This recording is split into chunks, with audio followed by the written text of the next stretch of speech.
Bueno, el día de hoy vamos a hablar acerca de la historia de la transmisión del texto y el canon del Nuevo Testamento.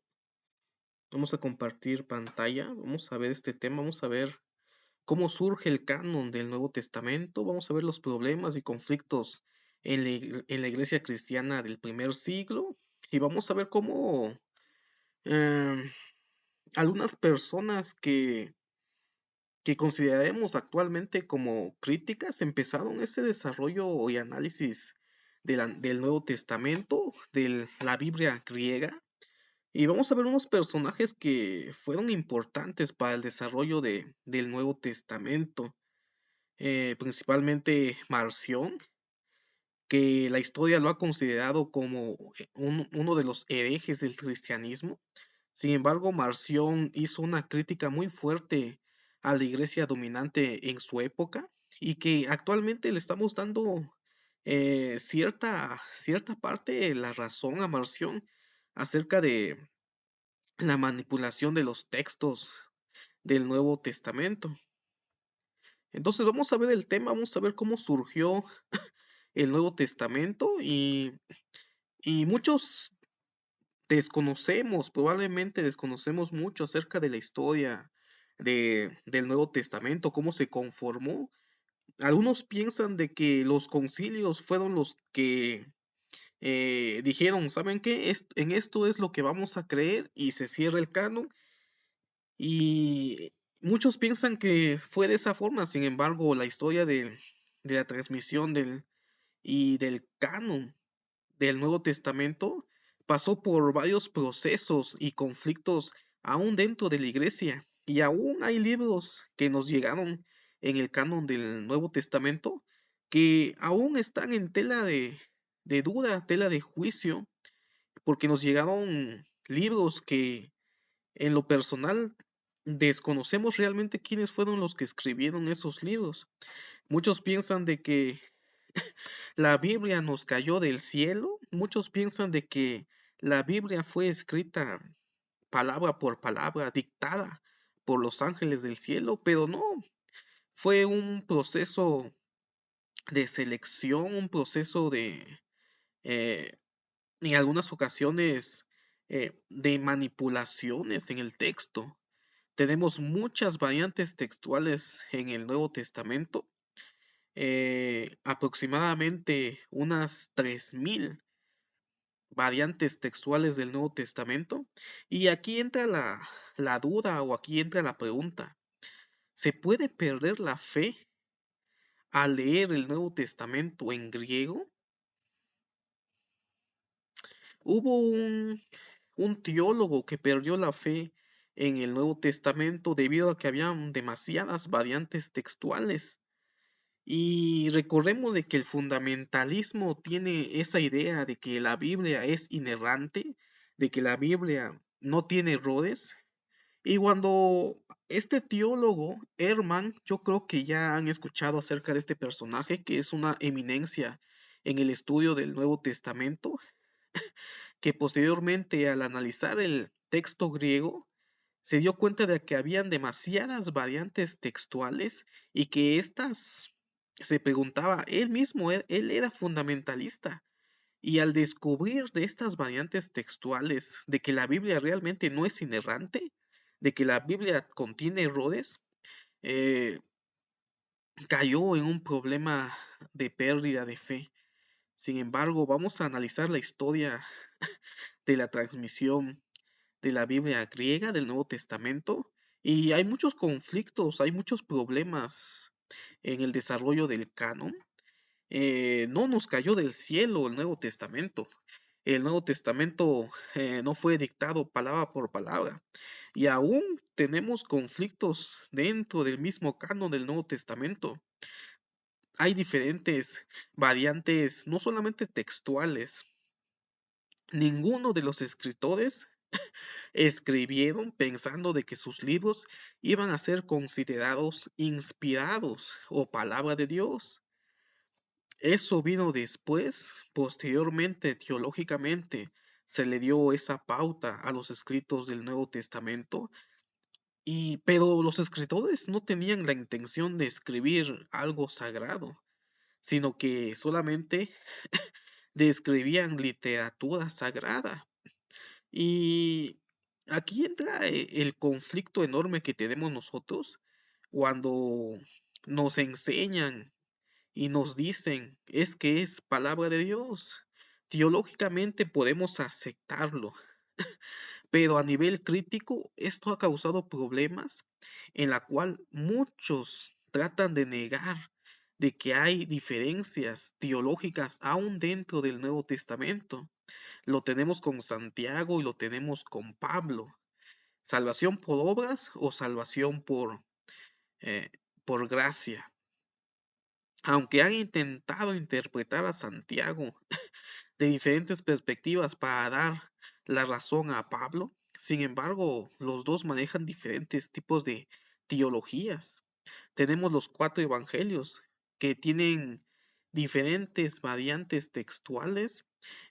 Cada autor lo narra de diferente forma y aún los relatos los describe en diferentes contextos, pero con la misma historia. Y hay evangelistas en los sinópticos que se inventaron algunos hechos dichos por Jesús, cosa que Jesús nunca dijo.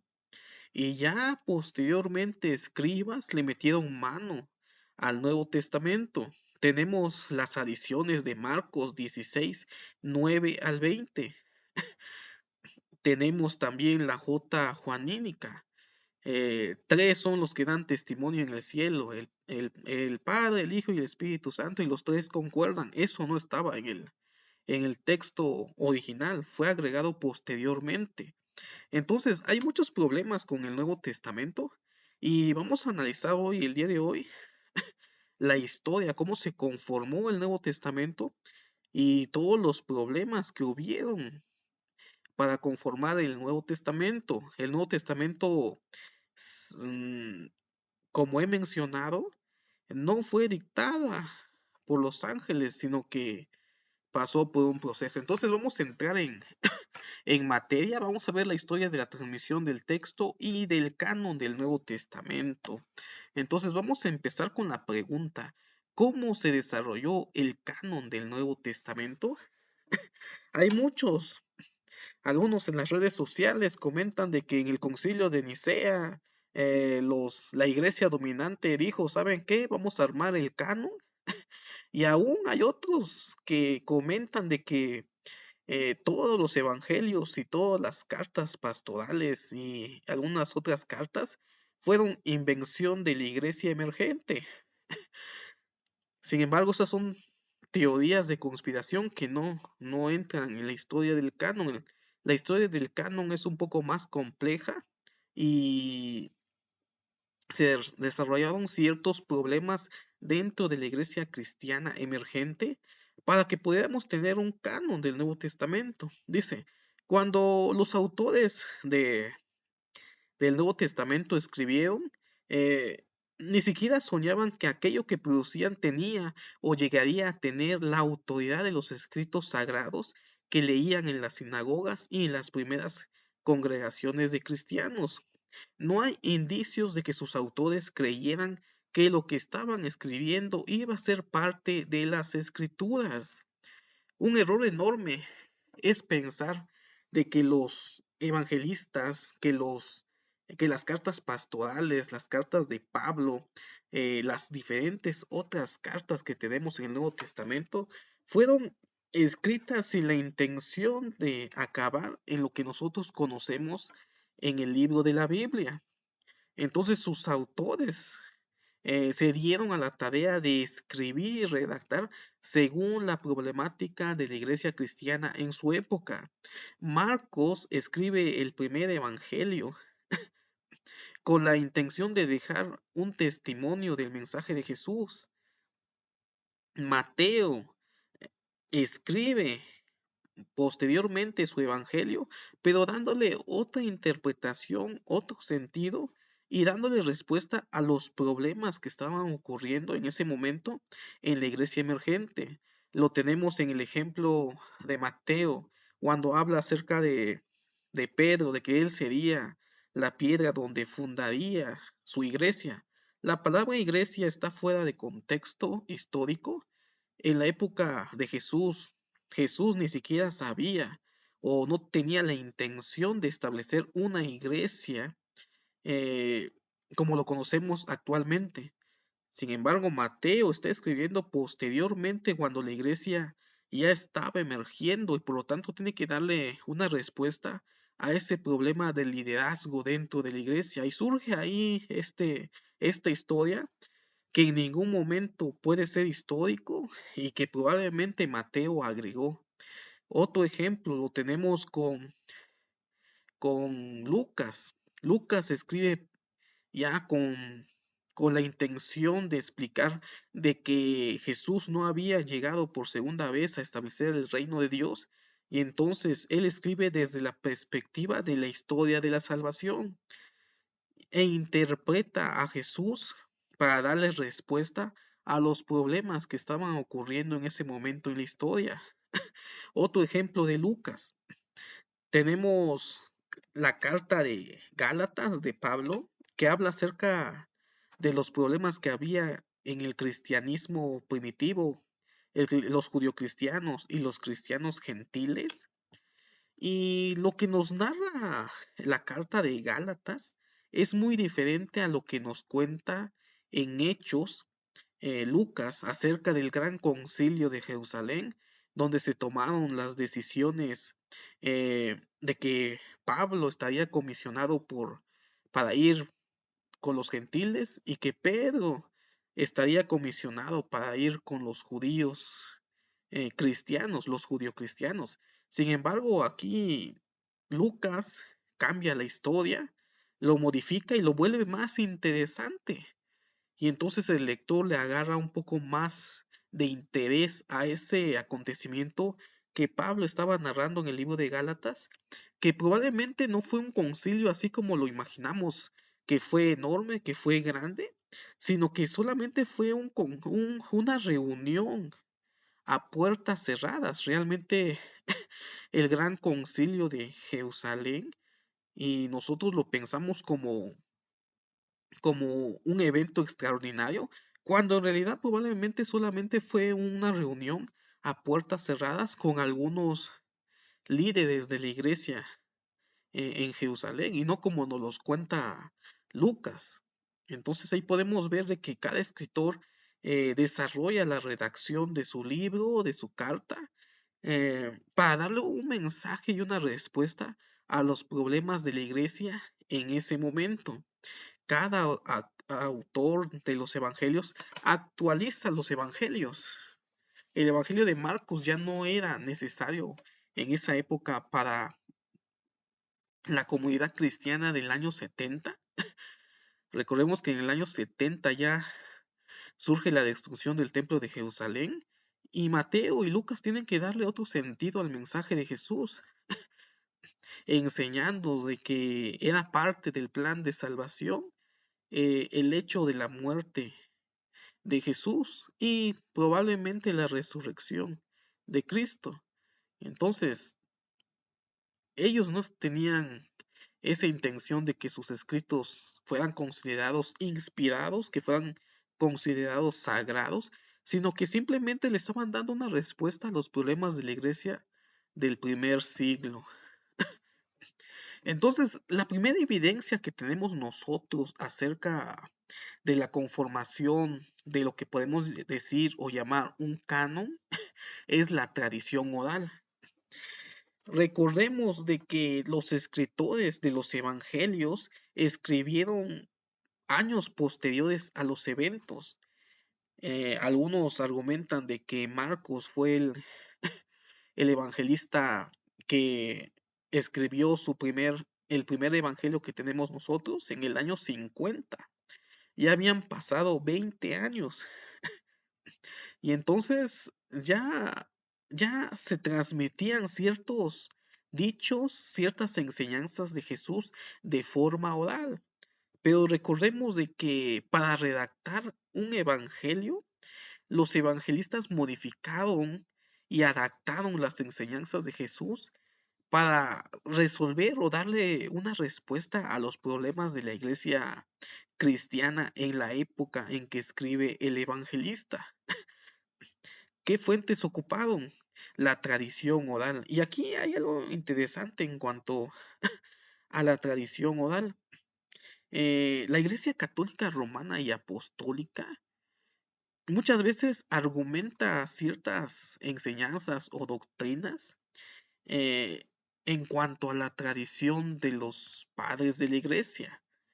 Sin embargo, los padres de la Iglesia, la tradición oral que ellos transmitían era acerca de Jesús, de su ministerio, su muerte y resurrección.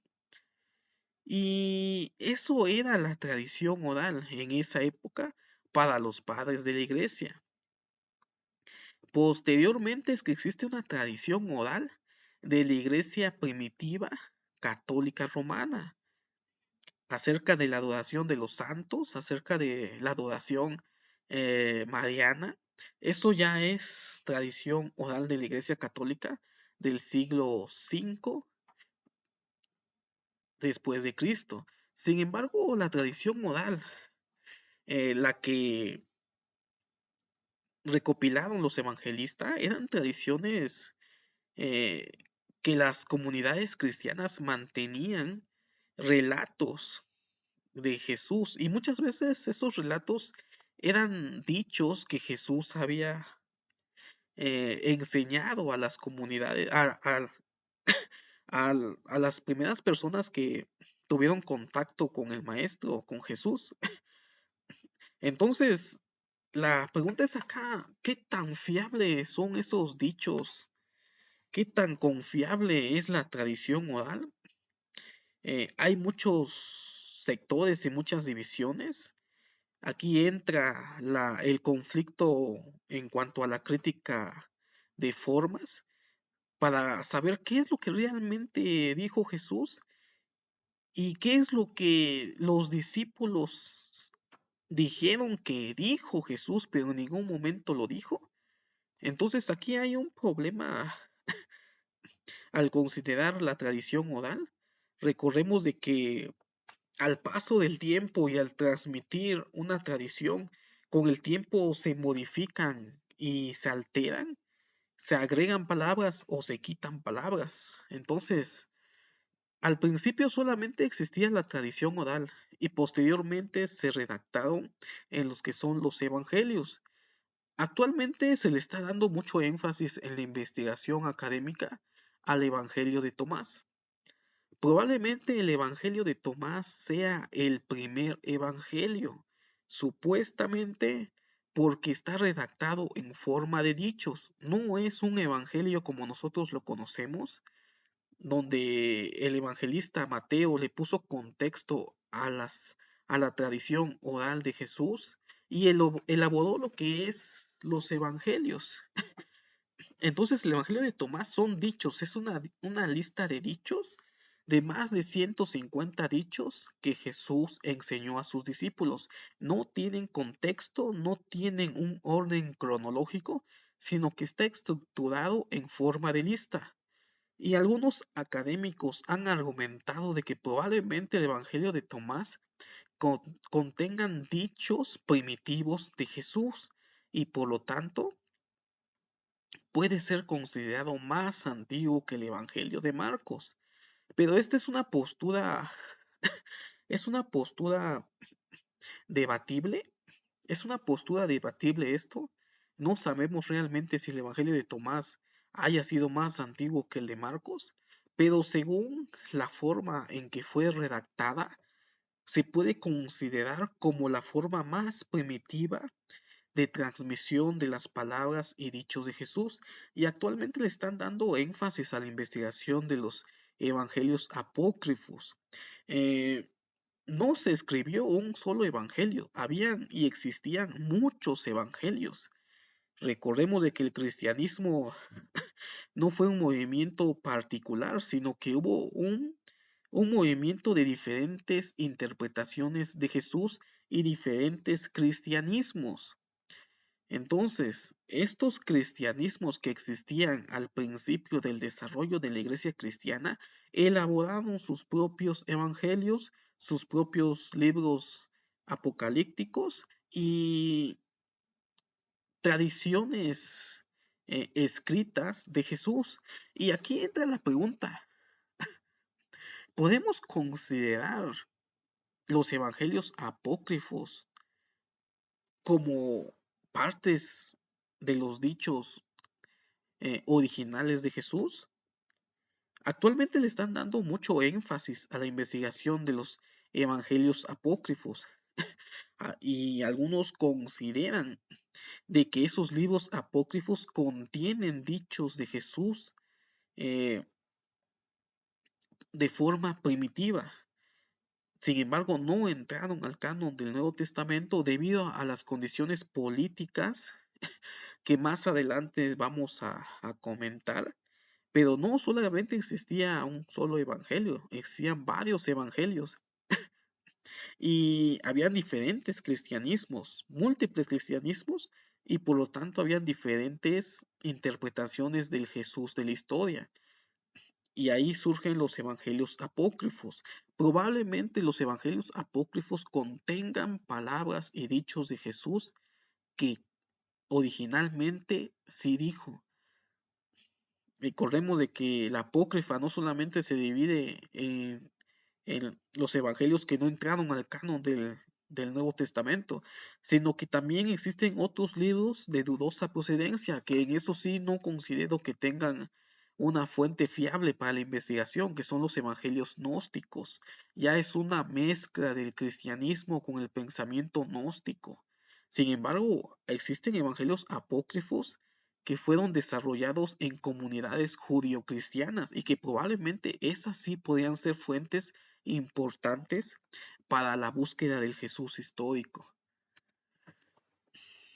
Otra de las cuestiones que tenemos que analizar, no conocemos los autores de los evangelios. Nosotros conocemos que existen 4 evangelios escritos por Mateos, Marcos, Lucas y Juan, pero eso se ha dicho o nos llegó a nosotros por medio de la tradición. Cuando iniciaron a desarrollarse estos escritos, no tenían autores o no tenían nombres, sino que la tradición oral se le adjudicó a ciertos personajes bíblicos. Esto lo que voy a decir puede que no estén de acuerdo muchos. Sin embargo, desconocemos quiénes escribieron los evangelios. El evangelio de Mateo, eh, no es probable que haya sido Mateo el escritor del evangelio de Mateo que tenemos. Marcos, incluso investigadores comentan de que Marcos no pudo haber escrito el Evangelio de Marcos, el Evangelio de Juan, que probablemente tenga 3 o 4 autores desconocidos. Y aún los padres de la iglesia discuten quién es el autor del Evangelio de Juan. Algunos se lo atribuyen al apóstol Juan, otros se lo atribuyen a Juan el presbítero. Entonces todavía no sabemos realmente quiénes fueron los autores de los evangelios. Si nosotros conocemos los autores, nos ha llegado debido a la tradición oral de los primeros padres de la iglesia. Dice, cuando los autores de los evangelios que son parte del Nuevo Testamento se pusieron a redactar en forma final sus escritos, echaron mano del material que tenían a su disposición e incluso buscaron más información por su propia cuenta. Un ejemplo lo tenemos en el Evangelio de Lucas, que nos dice, después de haber investigado todo desde el comienzo y en orden, se puso a escribir el Evangelio de Lucas. Sin embargo, en ese momento ya existían diferentes tradiciones muy diferentes al Jesús de la historia. Tenemos el relato del nacimiento de Jesús, eh, que probablemente no era parte del Evangelio de Lucas. Si no lo agregó Lucas como una tradición oral que circulaba, tipo leyenda que circulaba en el cristianismo, bien pudo ser agregado en el siglo II la historia del nacimiento de Jesús, acerca del nacimiento virginal. Marcos no cuenta nada del nacimiento virginal, simplemente da a conocer el ministerio de Jesús después del bautismo. Entonces, ¿cómo redactaron los evangelios? Probablemente ellos redactaron los evangelios y le dieron el contexto. Existían los dichos, pero no existían el contexto. Y por lo tanto, cada evangelista trató de redactar un evangelio con las fuentes que tenía, con la tradición oral y eh, con tradiciones o leyendas que circulaban en el cristianismo. Recordemos que ninguno de los cuatro evangelios da el nombre de su autor. Esto es algo interesante. Sí, como había comentado, no se conocen realmente quiénes fueron los escritores de los evangelios. Si nosotros lo conocemos debido a la tradición oral. El Evangelio de Juan probablemente tuvo tres o cuatro autores diferentes. Tenemos un epílogo en el Evangelio de Juan y en el Evangelio de Juan en algunas ocasiones habla en plural, no habla en singular. Entonces se ha llegado a la conclusión que probablemente hayan más de dos autores en el Evangelio de Juan y aún no se saben, los padres de la iglesia todavía discuten quién fue el autor del Evangelio de Juan. Unos dicen que fue el apóstol Juan, otros dicen que fue Juan el presbítero o el anciano. Entonces todavía entra en duda quiénes redactaron el Evangelio de Juan. En una introducción, en una introducción al Nuevo Testamento que leí, no me acuerdo el nombre, mencionaba acerca de que el Evangelio de Juan probablemente haya sido escrito por un rabino. Y el Evangelio de Juan combina mucho los comentarios del evangelista con las palabras de Jesús. Y llega un momento en que no podemos reconocer qué es lo que dijo Jesús y qué es lo que está diciendo el escritor del Evangelio. Entonces existen estos conflictos.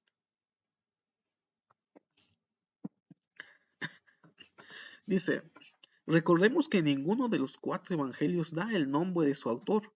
La asignación a los cuatro evangelistas es unos cuantos años posterior a los mismos evangelios y corresponde a la tradición oral de la que tenemos testimonio escrito a partir del siglo III.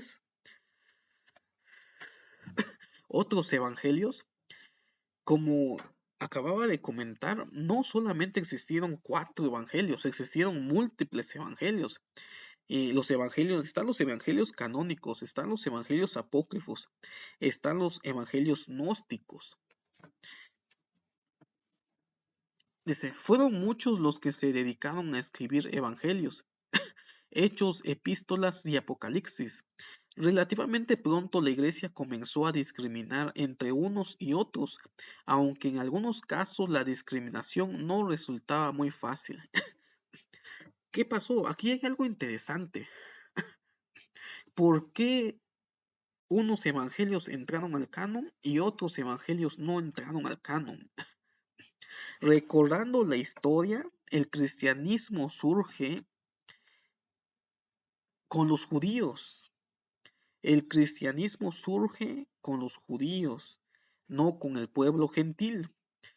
Jesús fue judío, los apóstoles fueron judíos, Pablo fue judío y nunca dejó de ser judío.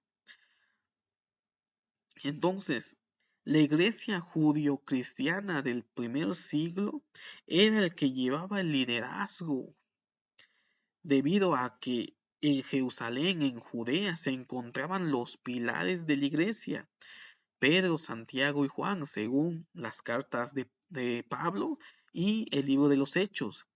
Y los judio-cristianos eran los que llevaban el liderazgo en Jerusalén. Posteriormente surge el conflicto entre el judio-cristianismo y el cristianismo gentil. Recordemos de que Pablo no se llevaba bien con los apóstoles de Jerusalén, al grado de decirles perros, al grado de decirles falsos o superapóstoles, al grado de burlarse de ellos, hablándoles de mutiladores de cuerpo. Lo tenemos en las cartas. El hecho de que nosotros lo interpretemos de otra manera, disminuyendo ese conflicto entre los judio-cristianos y el cristianismo gentil, ya es otra cosa, pero existe ese conflicto.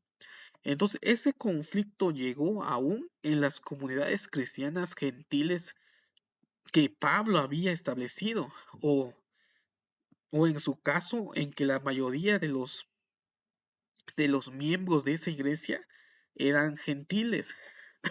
En el año 70, en la destrucción del templo de Jerusalén, también es destruido la nación y el pueblo de Jerusalén, Judea, y con ella fue destruido también la iglesia judio-cristiana que tenía su sede en Judea. Y al no existir una iglesia dominante en Jerusalén, pierde el poder la iglesia judio-cristiana. Y los que quedaron con ese poder o se discutieron el poder o autoridad de la iglesia fueron los gentiles, el cristianismo gentil. En ese momento Roma, Alejandría y Antioquía eran las iglesias dominantes después de la destrucción de la iglesia judio-cristiana en el primer siglo. Y la mayoría de estas iglesias emergentes posteriormente constituyen la autoridad de la iglesia. ¿Y qué creen? Los conflictos que tenían con la iglesia judio-cristiana causó de que no aceptaran los libros judio-cristianos entre los libros o entre los libros que ellos consideraban con autoridad. Entonces el conflicto era tremendo. La iglesia judio-cristiana pierde autoridad. Ellos también escribieron libros.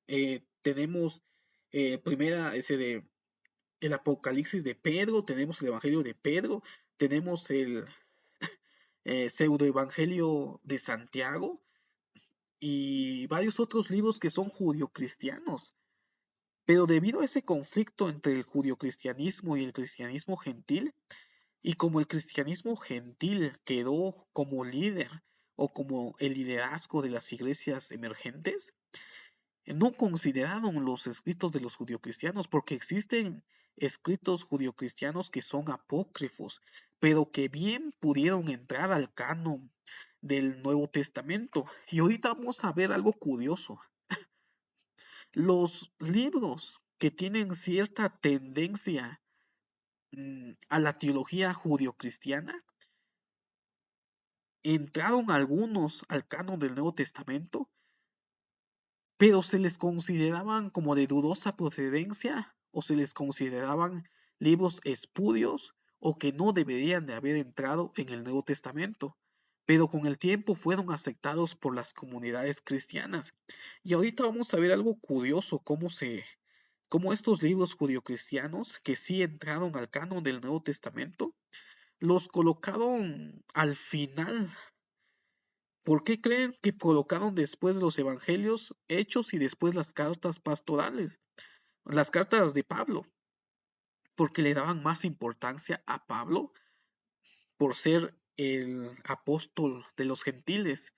Y a Santiago, Pedro y Juan y el Apocalipsis también lo metieron hasta el final y Judas, porque esos escritos los consideraban espurios o los consideraban de menor categoría.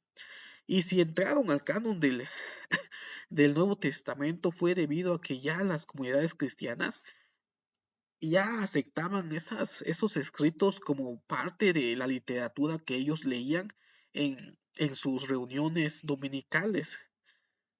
Entonces, ahorita vamos a observar algo curioso con esos libros que probablemente sean judio-cristianos. Y tenemos el orden de los evangelios. Tenemos los evangelios, tenemos el hecho, el libro de los hechos y después las cartas de Pablo. ¿Por qué lo colocaron en ese orden? Porque le daban más importancia a las cartas de Pablo que las otras cartas que tenemos, y no es por lo que sean cortas, sino que por cuestiones y conflictos entre Pablo y la iglesia judio-cristiana, y eso afectó a la conformación del canon del Nuevo Testamento. Otros escritos considerados canónicos en la iglesia primitiva. Algo curioso que pasó con esto. No solamente existían los libros que nosotros conocemos en el Nuevo Testamento, y también los evangelios apócrifos, los evangelios gnósticos, sino que existía otro tipo de literatura que la iglesia consideraba como parte importante del, del mensaje del cristianismo primitivo. Vamos a leer esto, dice, además, en la etapa inmediatamente posterior a los apóstoles, hubo cristianos entre los que se contaban algunos que con su sangre habían sellado la genuinidad de su testimonio y de su vida, como Ignacio, obispo de Antioquía, o como Justino de sobrenombre mártir, o el filósofo, que escribieron obras muy importantes. Algunas de estas obras resultaron ser sobremanera apreciadas por muchas comunidades cristianas, donde se leía con verdadera veneración y respeto. Los escritos de los padres de la iglesia. ¿Quiénes son los padres de la iglesia? Hay una división en cuanto a los padres de la iglesia. Sin embargo, vamos a considerar a los padres apostólicos que, que son la segunda generación de los cristianos de la época de los apóstoles. Ellos eran considerados los padres apostólicos. Y yo sé que aquí hay muchos que no le toman importancia a los padres de la iglesia y muchos condenan aún a los padres de la iglesia, pero no saben de que los padres de la iglesia de la segunda generación, ellos transmitieron el mensaje del cristianismo e interpretaron y dieron testimonio del mensaje de Jesús. Y tenemos escritos que los primeros cristianos consideraban como sagrados y que se leían dentro de las comunidades cristianas. Sin embargo, posteriormente, debido a que tenemos una cierta, yo creo que un, un desprecio por la Iglesia Católica Romana Apostólica, que se adjudica la tradición oral y la tradición de los padres de la iglesia, y nosotros lo vemos como una mala o como parte de la iglesia católica romana y apostólica, pero no existía la iglesia evangélica en el siglo II, no existía la iglesia católica romana en el siglo II. Esos padres apostólicos pertenecían a la herencia del cristianismo, y nosotros, el cristianismo protestante, también somos herederos de esa herencia, y no solamente los católicos romanos. La, la reforma protestante no se divorció de los padres de la iglesia. La iglesia protestante estuvo en contra de la iglesia católica romana y apostólica del siglo XV, pero no de las enseñanzas de los padres de la iglesia del siglo II.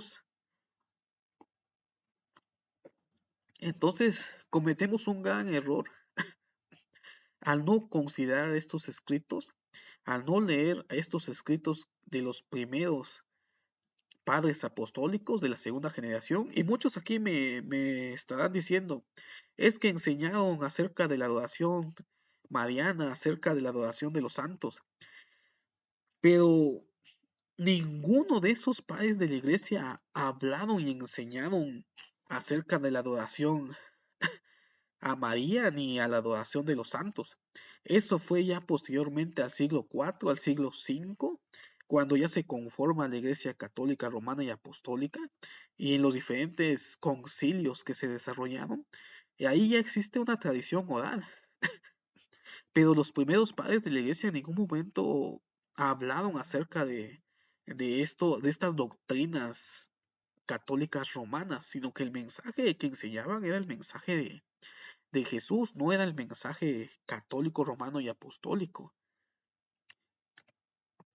Otros escritos, ¿qué escritos habían aparte de los evangelios, aparte de los libros de la primera generación de los apóstoles, está la primera epístola de Clemente de Roma a los Corintios, la carta de Bernabé, el pastor de Hermas, la Didaje y otras. La primera epístola de Clemente de Roma a los Corintios, Clemente de Roma era considerado un personaje importante para el cristianismo.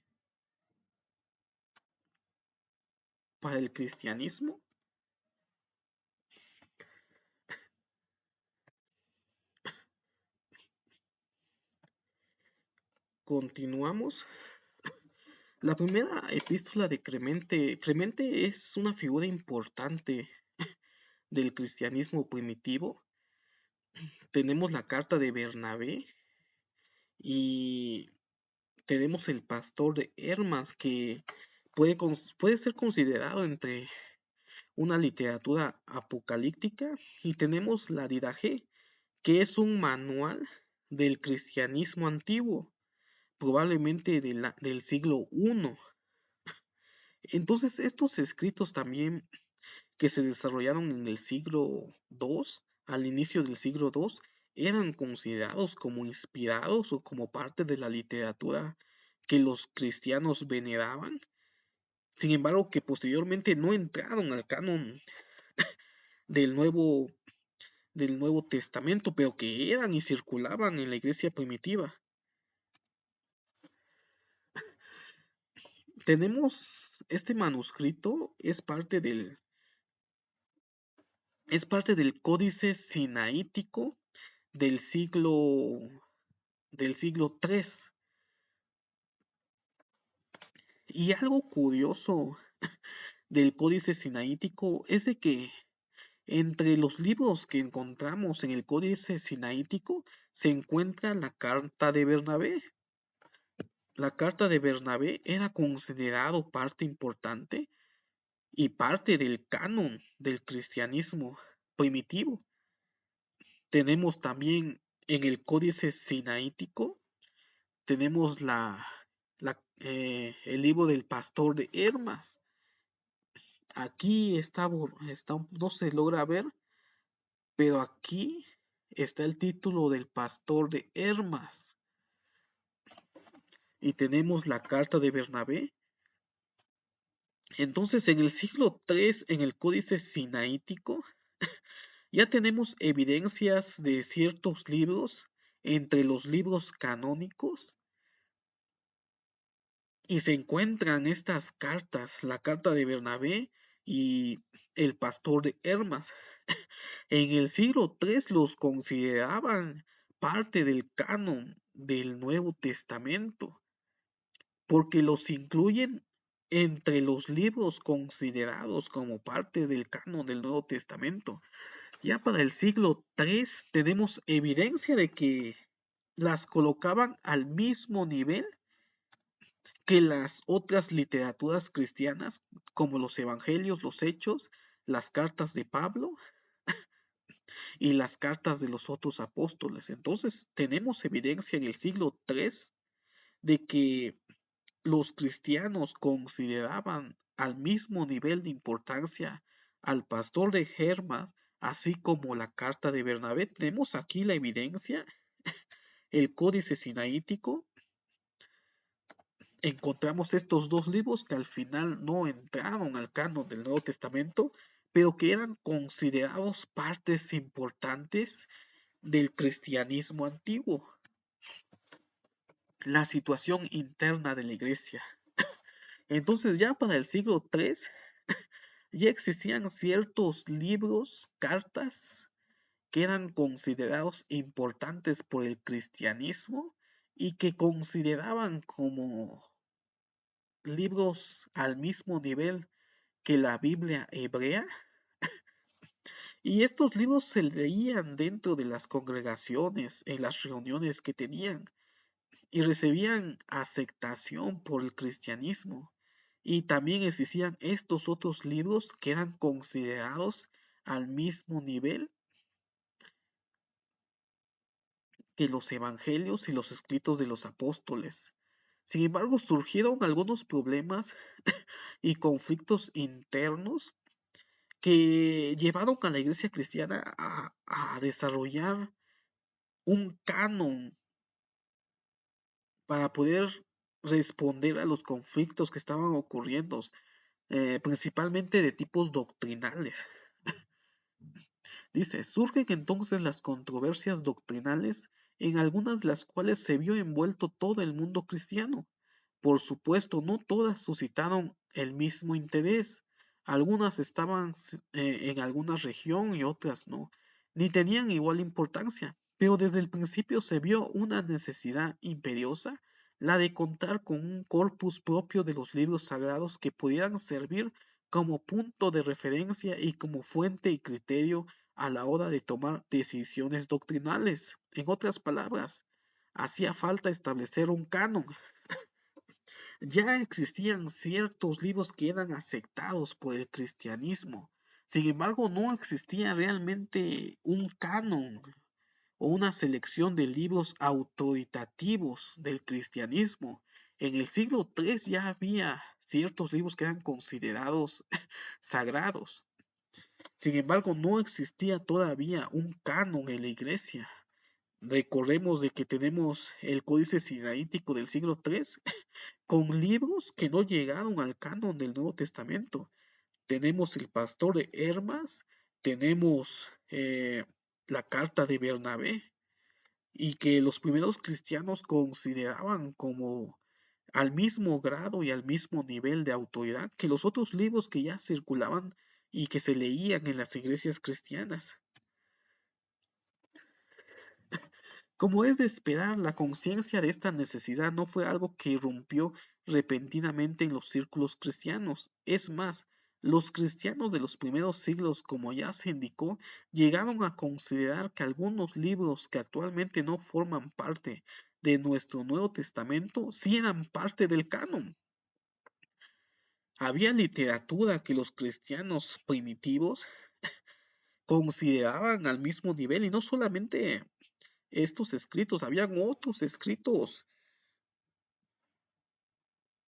la carta de Policarpo, eh, y habían otros escritos de los padres apostólicos que eran leídos y tenían cierta aceptación por la iglesia cristiana.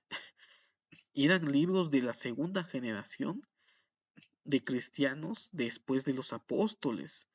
Entonces, hemos perdido mucho o hemos desconocido o no hemos aceptado de que estos escritos eran importantes para el cristianismo antiguo y nosotros los hemos desechado considerándolos que son parte de la Iglesia Católica Romana y Apostólica. Sin embargo, en el siglo II no existía Iglesia Evangélica, tampoco existía Iglesia Católica, sino que estos escritos son herencia del cristianismo antiguo, del cristianismo primitivo, que nos enseñan la forma en que estos cristianos pensaban y que estos cristianos nos dan cierta perspectiva de su teología antigua o teología primitiva. Entonces, para el cristianismo antiguo, estos libros eran considerados al mismo nivel que el Nuevo Testamento y no se andaban peleando de que si son libros no canónicos o libros canónicos, sino que no existía un canon. Eso vino posterior. Recepción de los libros y autoridad conferida. Dice, los escritos de los apóstoles y de los otros seguidores de Jesús, especialmente la mayoría de aquellos escritos que luego se incluyeron en el conjunto que llamamos Nuevo Testamento, gozaron desde muy temprano de una calurosa recepción y se convirtieron en fuente de autoridad para los escritos cristianos de los años subsiguientes.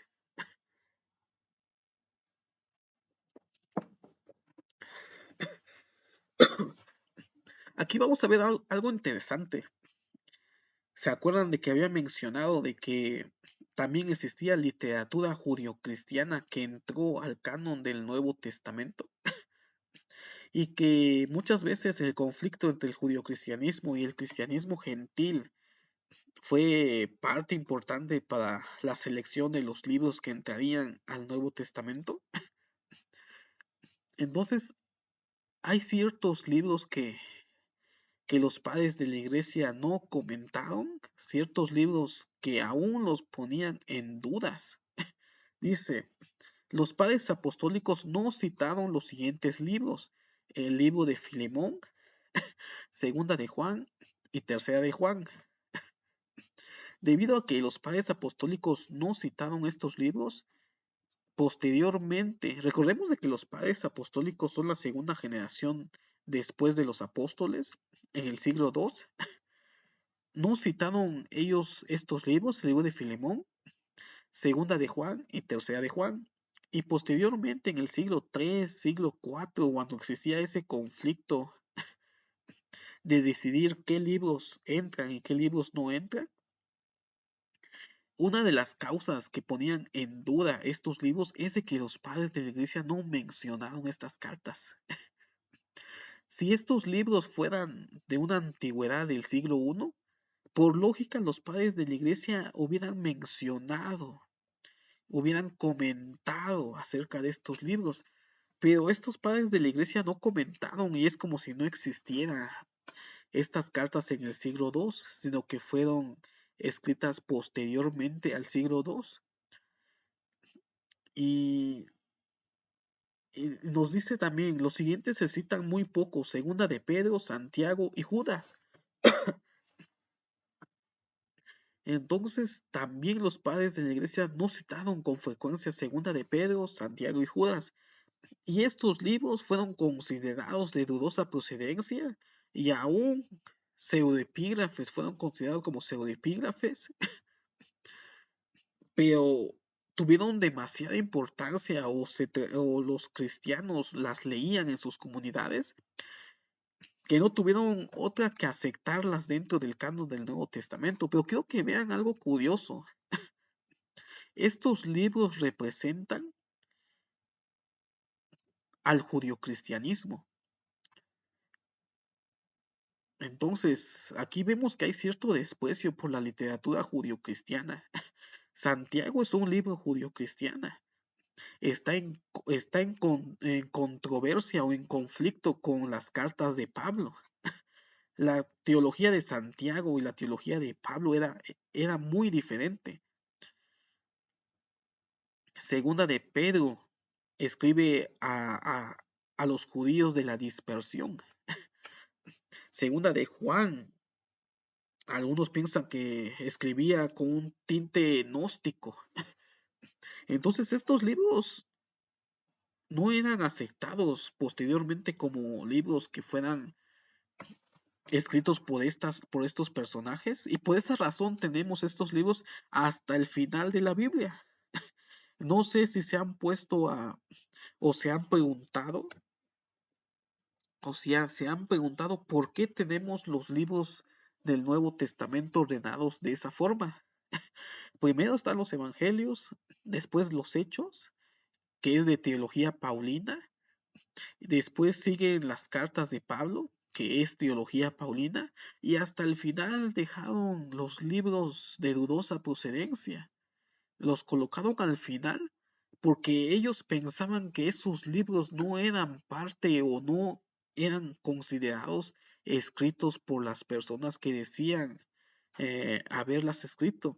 Y por ese tinte judio-cristiano que tenían estos libros, bien no pudieron haber entrado al canon del Nuevo Testamento, pero la popularidad de estos libros era tan grande que la iglesia tuvo que aceptarlas y canonizarlas. Marción, vamos a ver qué pasó con Marción. Marción es un personaje mítico, un personaje de leyenda. Lo han asociado como en algunas partes he leído comentarios acerca de este personaje que me pone a pensar. El Evangelio de Lucas que nosotros tenemos, ¿hasta qué punto es fiable? Marción en algunas ocasiones yo he escuchado esto y desconozco si sea verdadero, lo he, no he puesto mucha atención, pero sí me causó mucho interés de que Marción le metió mano al Evangelio de Lucas y no sabemos hasta qué punto el Evangelio que nosotros tenemos bien pudo haber sido escrito no por Lucas, sino que pudo haber sido escrito por Marción o pudo haber modificado Marción el Evangelio de Lucas. Y esto es algo que a mí me ha llamado mucho la atención. Desconozco muchas cosas acerca de este tema. Solo se los dejo a colación y ya cada uno puede investigar un poco más acerca de esto. Que existe un evangelio de Lucas que fue modificado por Marción o en su caso un evangelio de Lucas original al que nosotros tenemos. Y ahorita vamos a ver algo interesante que hizo este Marción, una crítica a la iglesia cristiana del segundo siglo. Dice, en el segundo siglo aparece un personaje llamado Marción. Al parecer fue excomulgado de la iglesia por su propio padre, quien debió por tanto ser obispo. Luego se afilió a la comunidad cristiana de Roma y también de allí lo expulsaron, probablemente en el 144 después de Cristo.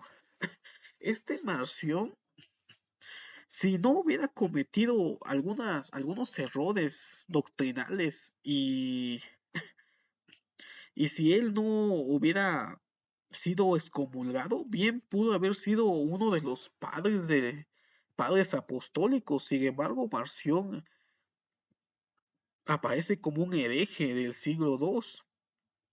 Sin embargo, Marción podríamos considerarlo crítico. Crítico porque criticó a la iglesia del siglo II, criticó acerca de las funciones, criticó acerca de las enseñanzas y aún estuvo en contra de algunas enseñanzas del cristianismo primitivo. Y al final de cuentas, a él se le conoce como el padre del canon del Nuevo Testamento, porque fue el primero en el que se le ocurrió formar un canon del cristianismo. A nadie más se le había ocurrido en ese momento un canon del Nuevo Testamento, seleccionar un conjunto de libros y decir estos libros son los que son parte aceptable para establecer la doctrina cristiana. Marción fue uno de los primeros fue el primero que se le ocurrió la idea del canon del Nuevo Testamento y hay muchas historias y leyendas acerca de Marción. Marción era considerado un hereje, sin embargo era crítico y está bien ser crítico, yo no estoy en contra de ser crítico. Sin embargo, recordemos de que la iglesia emergente lo hizo a un lado y él formó su propia iglesia. Ahí empiezan las divisiones de las iglesias. Dice, Marción en el Antiguo Testamento, influido por creencias no cristianas, consideró que el Dios de quien habla el Antiguo Testamento no es el Dios verdadero, por lo que rechazó en bloque todos los libros de la Biblia hebrea. Esto es algo interesante, es que este personaje realmente fue crítico. Esta idea del Antiguo Testamento, él rechazaba los libros del Antiguo Testamento porque él no consideraba de que el Dios del Nuevo Testamento era el mismo Dios del Antiguo Testamento. Recordemos de que la Biblia hebrea existen muchas historias que pueden ser desagradables para algunos. Entonces Marción fue crítico y dijo, ¿saben qué? Estos libros no pueden ser considerados de un Dios justo, un Dios divino y no puede ser considerado el mismo Dios de Jesús y del cristianismo. Entonces, él no aceptaba la Biblia hebrea. Recordemos de que hay muchas historias, por ejemplo, la historia de la violación de Dina, la historia de Sodoma y Gomorra acerca de estos que querían tener relaciones Y aquí no me voy a meter en controversia, lo que más se cree es que querían tener relaciones con los ángeles. También la historia de la mutilación de la concubina del sacerdote y posteriormente que el sacerdote lo despedazó en varios pedazos y los repartió en Jerusalén. Esas historias le provocaron cierta impresión a Marción al no considerarlas como libros sagrados. Tenemos la historia también acerca de las hijas de Lot que tuvieron relaciones sexuales con, con Lot. Entonces, estas situaciones Marción lo criticaba, lo criticó demasiado y consideraba de que no era parte de un Dios, del el Dios que adoraba a Jesús. Y este es algo que actualmente se ha planteado y se ha puesto en duda acerca del Dios del Antiguo Testamento y el Dios del Nuevo Testamento. Sin embargo, Marción lo criticó. En su, en su momento, Marción condenaba estos hechos. Y lo contrario a los padres de la iglesia le dieron una respuesta a estos eventos trágicos del Antiguo Testamento. Ahí utilizaban la interpretación alegórica. Cuando algo era considerado como no entendible o como no inspirado, como un hecho acá como asesinar a su concubina en 12 pedazos, los padres de la iglesia tuvieron que encontrarle una respuesta a esto desde la interpretación alegórica y no literal. Entonces, hay dos interpretaciones. Marción fue al extremo y consideró que eso no era parte de un Dios justo. Entonces, Marción criticó el Antiguo Testamento y no consideró el Antiguo Testamento. Y ese fue el problema con Marción también al, al quitarle al cristianismo lo que son las bases del cristianismo, el Antiguo Testamento, la Biblia hebrea, recordando de que en el Nuevo Testamento varias cosas del Antiguo Testamento se cumplieron. El canon de Marción, vamos a ver cuál era el canon de Marción. Por aquel entonces no se había establecido en la iglesia ningún canon y por eso bien puede afirmarse que es Marción el primero que define un canon de libros cristianos. Según él, estaba constituido por el Evangelio de Lucas y por 10 de las epístolas paulinas, todas menos las cartas pastorales, Hebreos no cuenta. Entonces, y esto es algo interesante que tenemos que analizar. El canon de Marción fue el primer canon del cristianismo y algo interesante es de que él solamente consideraba el Evangelio de Lucas, pero no es el mismo Evangelio de Lucas que tenemos nosotros. Algunos comentan de que Marción mutiló el Evangelio de Lucas. Y aquí entra la pregunta, ¿y si es todo lo contrario? ¿Y si Marción tenía una versión del Evangelio de Lucas más antiguo y con menos adiciones que la que nos llegó actualmente en el Nuevo Testamento? Recordemos de que el primer capítulo de Lucas y el segundo capítulo de Lucas se duda de que realmente hayan sido parte del Evangelio de Lucas y que probablemente el Evangelio de Lucas empiece en el capítulo 2. Entonces Marción prefirió el Evangelio de Lucas. Algunos comentan que mutiló el Evangelio de Lucas, pero es probable de que Marción no haya mutilado, sino que hubiera tenido la versión original del Evangelio de Lucas y que posteriormente la iglesia le añadió ciertas cosas al Evangelio de Lucas. No sabemos.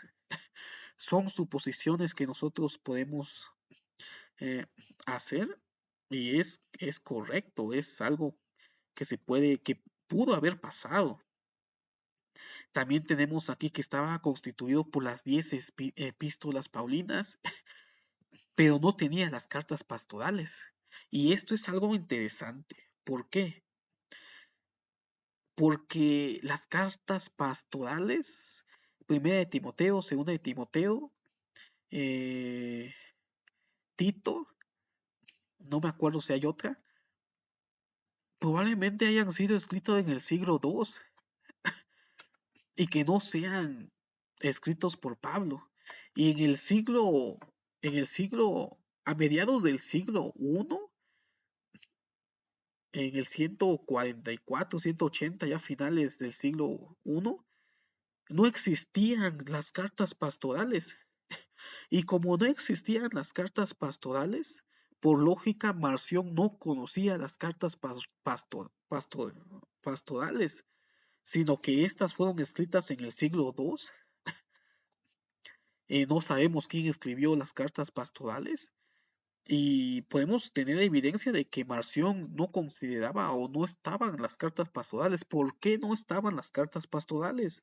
Porque probablemente las cartas pastorales no sean de Pablo y que fueron escritas en el siglo II, una época que Marción no conocía esas cartas. Tampoco la carta de los hebreos no se encuentra en su canon de Marción y recordemos de que Hebreos antes era considerado escrito por Pablo. Sin embargo, actualmente se ha sostenido de que Pablo no pudo haber escrito el libro de los Hebreos. Sin embargo, Marción sabía de que Hebreos no fue escrito por Pablo, por lo tanto no lo consideró en el canon de Marción. Entonces, este es la primera evidencia de un canon del Nuevo Testamento y tenemos un canon muy corto, pero nos enseña demasiado al considerar el Nuevo Testamento que nos llegó actualmente y que concuerda mucho con la crítica actual acerca de las cartas pastorales y el libro de los Hebreos. Y lo que siempre me ha llamado la atención es esta pregunta. ¿Realmente qué pasó con Marción? ¿Tenía una versión de Lucas más antiguo del que nos llegó? ¿O realmente lo mutiló como algunos comentan? Como les había comentado, Marción en la mutilación de textos.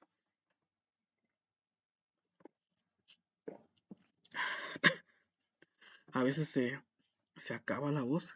Dice, Marción en la mutilación de textos. Aún en esos libros que aceptó, Marción hizo recortes, pues consideraba que la iglesia había manipulado el texto y lo había pervertido. Esto es algo interesante. ¿Hasta qué punto Marción tenía razón? Actualmente nos hemos dado cuenta de que el Nuevo Testamento tiene más de 3000 variantes textuales. Nos hemos dado cuenta de ciertas adiciones en el texto del Nuevo Testamento. Son adiciones que alteran. Muchos han dicho de que no altera la doctrina. Sin embargo, están ahí para darle más importancia a ciertas doctrinas acerca del bautismo. El que no creyere será condenado. Eso no lo escribió, no lo dijo Jesús. Tenemos la adición de la Trinidad. El Padre, el Hijo y el Espíritu Santo dan testimonio en el cielo como en la tierra y los tres concuerdan. Eso no estaba o pertenecía al texto original de la primera carta de Juan. Entonces, estos textos, la evidencia textual nos ha enseñado de que probablemente Marción tenía razón. Ya en el siglo II ya le estaban alterando al texto de los evangelios principalmente. Tenemos adiciones a las cartas de Pablo. Eso de que la mujer no tiene autoridad y que si tiene alguna duda que pregunte a su marido eh, en la casa o en su casa. Eso no estaba en el texto original que es de la carta de Pablo en 1 Corintios. Eso fue agregado posteriormente y concuerda con las cartas pastorales que hemos dicho que probablemente hayan sido escritas en el siglo II. Entonces Marción le hace una crítica fuerte al cristianismo, condenaba y consideraba que la iglesia había manipulado el texto y lo había pervertido. ¿Hasta qué punto Marción tenía razón en esto? Lo desconocemos, pero de acuerdo a la crítica textual y y a la investigación que tenemos actualmente, no estaba de todo loco Marción, porque hemos encontrado adiciones al texto, textos que no estaban en el texto original que fueron agregados posteriores. Entonces, desde ahí Marción ya está haciendo una crítica a la iglesia cristiana. Dice, la acción de Marción fue significativa.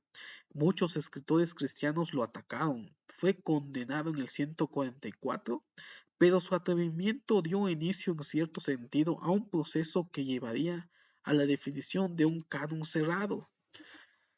Debido a esos problemas ocasionados por Marción, la iglesia ya estaba pensando en cerrar y seleccionar los libros del canon del Nuevo Testamento. Posteriormente a ese incidente, Marción inspiró a la iglesia cristiana que se unificara los libros que consideraban como parte importante de la doctrina cristiana y del mensaje de Jesús. Entonces aquí podemos ver que un hereje fue el que movió a la iglesia cristiana a cambiar de percepción y ponerse ahora sí a trabajar en un canon del Nuevo Testamento. Entonces podemos ver acá como una persona que no está acorde a las condiciones que se les ha enseñado empieza a mover a la iglesia. Y eso siempre ha ocurrido en la historia. Personas que empiezan a pensar, empiezan a verlo de forma crítica y empiezan a hablar. Es cuando la iglesia cristiana se molesta, la iglesia dominante condena. Sin embargo, si no tuviéramos a Marción en la historia, si no tuviéramos a este hereje, no, no sabemos qué hubiera motivado a la iglesia cristiana del siglo II a considerar un canon del Nuevo Testamento. Ya por el año 200 se ha aceptado la idea del canon y se ha compilado una buena parte de su contenido. Sin embargo, no hay unidad de criterio en cuanto a la totalidad de los libros que lo componen. Este hecho se percibe muy bien por las dudas y variaciones que se presentan en las listas que se dan en diversas partes donde el cristianismo se había desarrollado.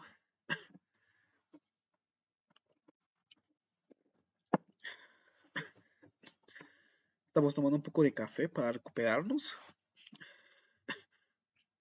Entonces ya para el siglo II ya había ciertos libros que eran considerados sagrados para el cristianismo. No es que el concilio hubiera decidido, sino que de forma natural estos libros ya eran considerados importantes para la doctrina y el cristianismo.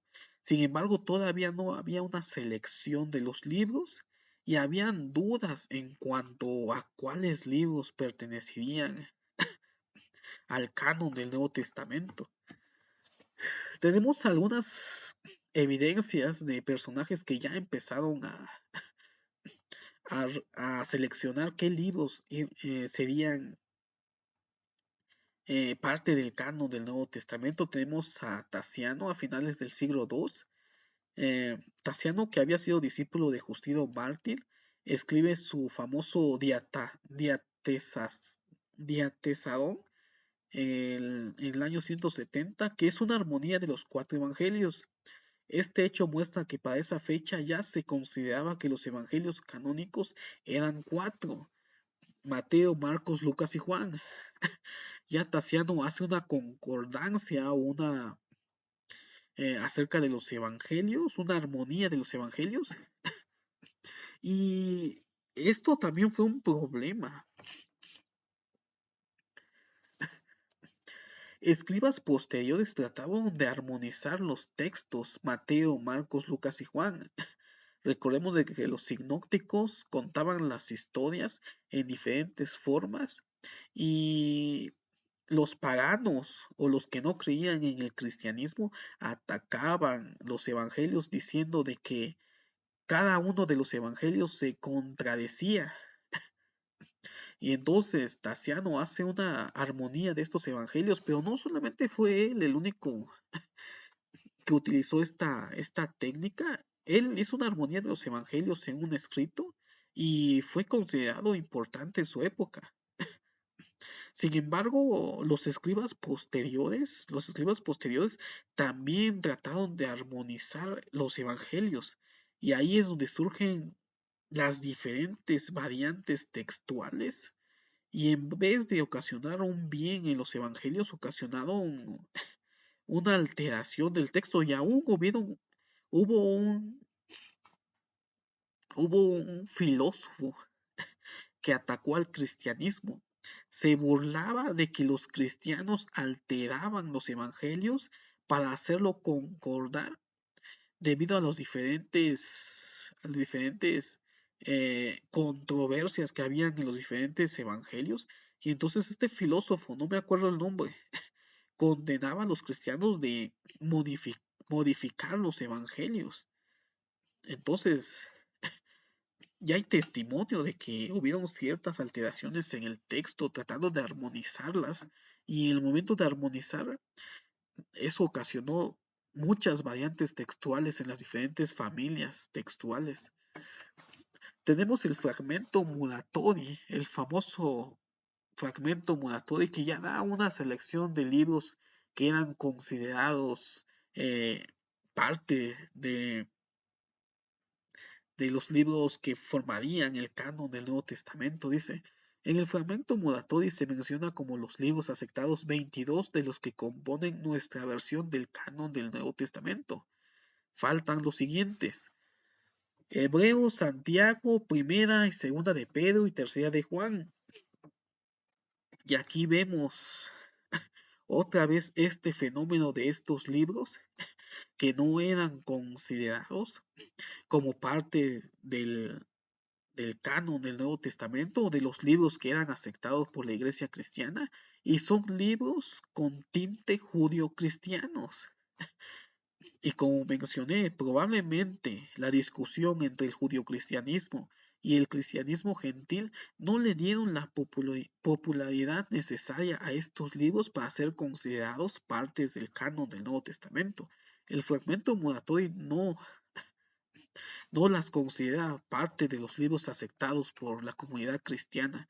Dice, pero se añaden como aceptados otros dos: el Apocalipsis de Pedro y Sabiduría de Salomón. El Apocalipsis de Pedro, ya lo había mencionado, pudo haber, pudo haber sido parte del Nuevo Testamento.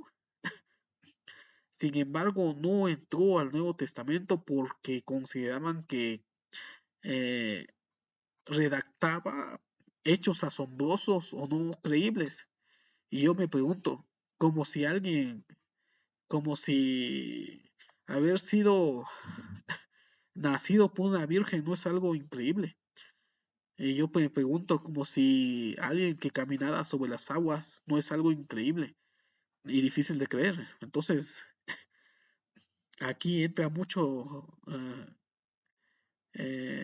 la risa o la controversia. Y ¿cómo van a decir de que el Apocalipsis de Pedro no entró porque narraba cosas extraordinarias y no creíbles? Como si la resurrección no fuera un hecho extraordinario y no creíble.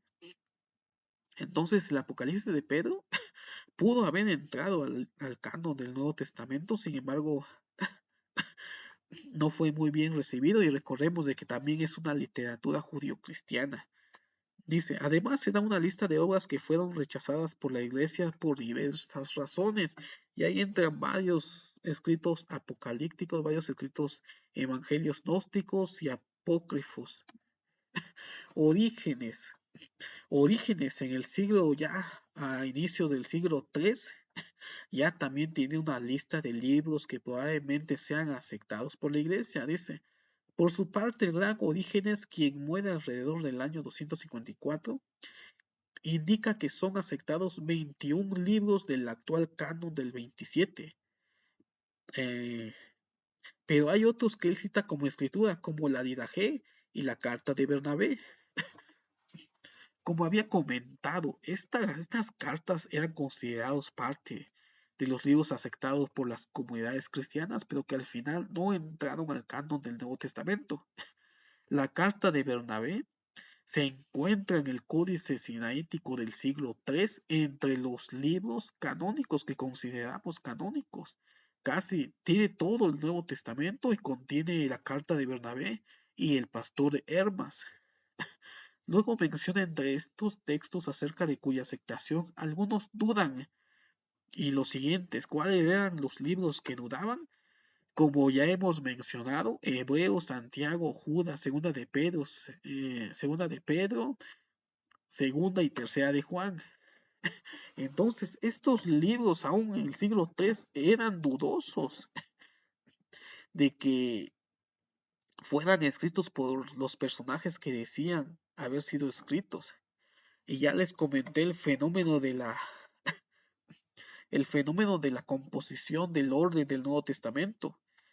Estos libros, probablemente espurios, fueron colocados hasta el final del Nuevo Testamento. Aún el Apocalipsis, se dudaba quién escribió el Apocalipsis.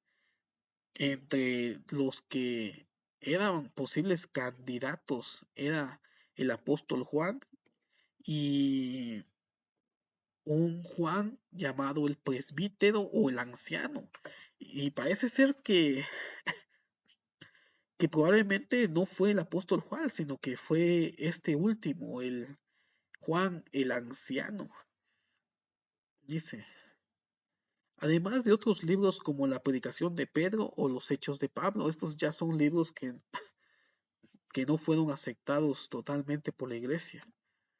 Entonces tenemos al historiador Eusebio en el siglo IV. Entonces ya vimos desde el siglo I, siglo II, siglo III, ya llegamos al siglo IV, donde ya el historiador Eusebio de Cesarea, de hecho tiene un libro de historia eclesiástica me parece que se llama, ya había establecido una lista de los libros admitidos, los libros discutidos y los libros espurios. Dice, Eusebio de Cesarea nos presenta en su historia eclesiástica una síntesis de la situación a principio del siglo IV. Tenemos los libros admitidos, los 4 evangelios, Hechos, la carta de Pablo, las cartas de Pablo, Primera de Juan, Primera de Pedro. Estaban los libros discutidos, Santiago, Judas, Segunda de Pedro, Segunda y Tercera de Juan. Siempre estos libros estaban en discusión si eran o no eran escritos por estos personajes. Los libros espurios, el Apocalipsis de Juan. El Apocalipsis de Juan es algo curioso y probablemente tenga tinte judio-cristiano también. Y ahora podemos ver y hacer un balance cómo los libros judio-cristianos fueron libros que estuvieron en dudas en cuanto a la autoridad que se le daban. Por ejemplo, la mayoría de los libros judio-cristianos están hasta el final del Nuevo Testamento. Los libros admitidos fueron los 4 evangelios, Hechos, las cartas de Pablo, Primera de Juan y Primera de Pedro. Probablemente entre las cartas de Pablo en el siglo IV ya estaban las pastorales, que probablemente se escribieron en el siglo II y no en el año 50, 60 como se ha enseñado en algunas ocasiones. ¿Qué nos enseña todo este proceso? Primero, que el camino de la recepción y aceptación como libros privilegiados de un determinado número de texto a lo que se le reconoció especial autoridad en las comunidades cristianas fue un proceso propio y natural de esas mismas comunidades. No fue el resultado de una decisión consciente de tipo jerárquico o conciliar. Entonces, el desarrollo del canon del Nuevo Testamento no fue a causa de que un día se sentó el concilio de Nicea en el año 325 y dijeron, ¿saben qué? Estos libros vamos a canonizarlas o vamos a escribir estos libros, no, sino que estos libros o la canonización se dio como un fenómeno natural dentro del cristianismo. Estos libros eran copiados y eran mandados a las diferentes iglesias y circulaban en las diferentes iglesias del cristianismo y se guardaban con respeto y ya las consideraban como literatura sagrada. Ya desde el siglo I, siglo II, lo que hacen los concilios posteriores solamente es cerrar el canon y establecer estos libros que ya se conocían en las comunidades cristianas como parte de, de la base de la doctrina cristiana. Desde el siglo IV en adelante, los concilios publican listas de los libros que componen el Nuevo Testamento. Algunos de los libros tenidos por dudosos pasan a englosar la lista del canon. Esto es interesante. Era tanto la popularidad de estos libros que, a pesar de que eran espurios, a pesar de que eran dudosos, a pesar de que probablemente hayan sido pseudoepígrafes, otra persona haya escrito el libro o la carta y le haya puesto el nombre de un apóstol, entraron al canon del Nuevo Testamento. Esto por la popularidad que tenían ya en circulación entre las diferentes iglesias cristianas desde el siglo II hasta el siglo IV. Y en este momento, en los concilios posteriores, simplemente ya los canonizaron y ya no lo pudieron, los pusieron en dudas. Y recordemos de que la forma de pensar de las personas cambia con el tiempo. Estas literaturas que eran transmitidas y eran consideradas importantes ya pasan al canon del Nuevo Testamento y ya es considerado palabra de Dios. Sin embargo, yo respeto, tenemos que tener una creencia, respeto de que estos libros sean considerados palabras de Dios. Sin embargo, esto nos impide ver realmente las cosas como sucedieron. A nosotros nos enseñan que estos libros son inspirados, inerrantes y de que no contienen errores. Sin embargo, es todo lo contrario. Existen múltiples errores, diferentes variantes textuales. Hay textos añadidos a los diferentes libros del Nuevo Testamento. Hay conflictos teológicos, no solamente con Pablo y Santiago, también con Pedro. Predomina la teología paulina. Se desprecia la teología judio-cristiana. Los dejan hasta el final estos libros. Entonces, cuando nos dicen que es palabra de Dios, todo esto se olvida, todo esto ya no tiene importancia.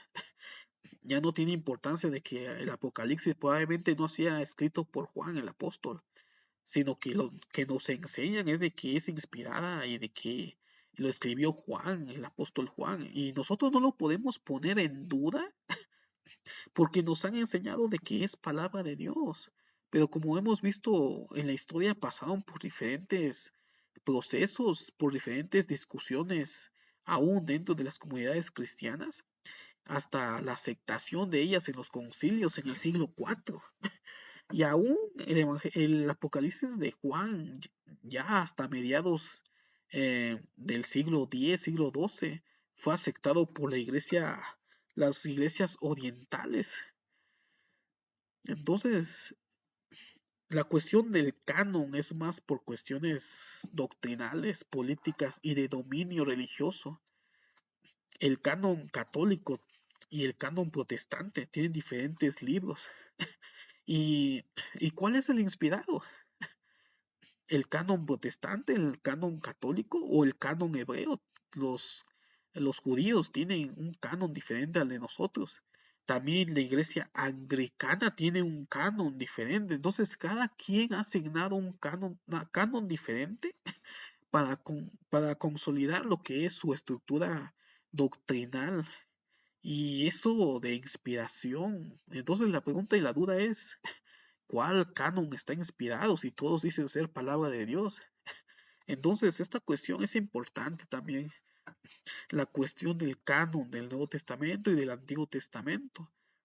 El hecho de que pasan de libros sagrados a libros inspirados y palabra de Dios, eso nos hace delimitar la importancia de conocer la historia y reconocer de que probablemente lo que nos han enseñado está en un error, de que nos han enseñado tradiciones que se ha perpetuado por la enseñanza de la iglesia y que muchas veces no lo ponemos en duda. Y yo sé que esto es algo muy difícil de aceptar, porque aún personas que estudian, aún personas que tienen una preparación académica, o una preparación teológica, muchas veces, muchas veces sostienen de que estos escritos fueron escritos por Mateo, por Pablo, por Lucas, por Juan. Entonces hay un fundamentalismo aún dentro del estudiante teológico, cuando en realidad hubieron varios conflictos en estos libros, varios conflictos de tipo doctrinal, teológico. Recordemos a Marción de que por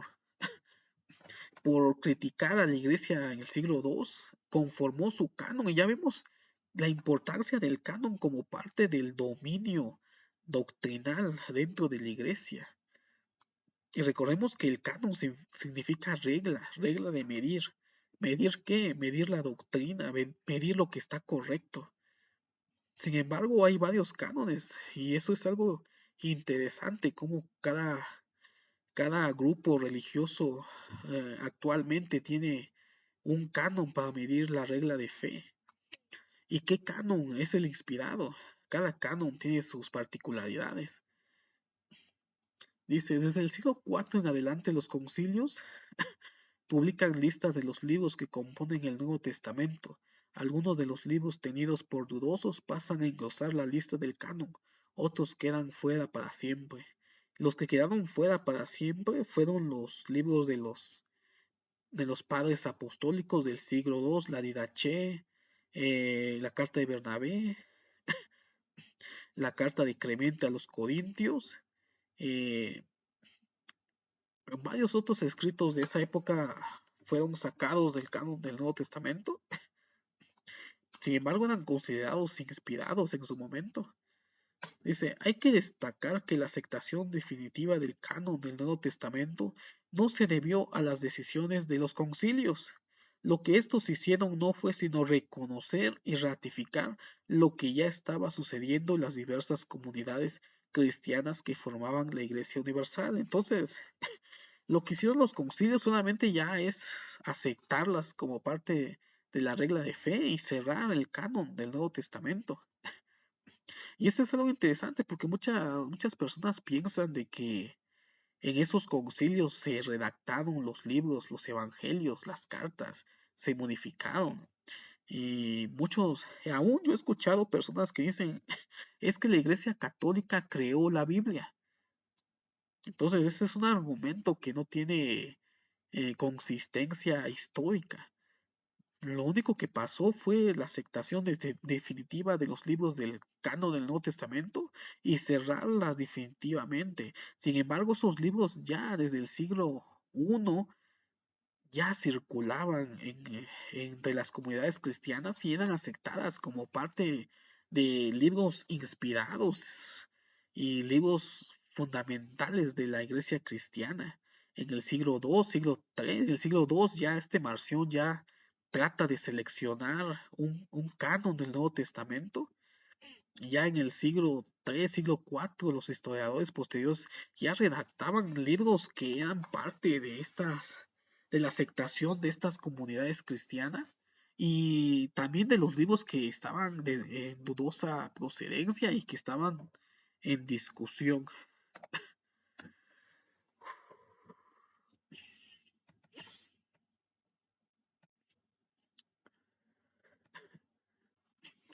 Entonces,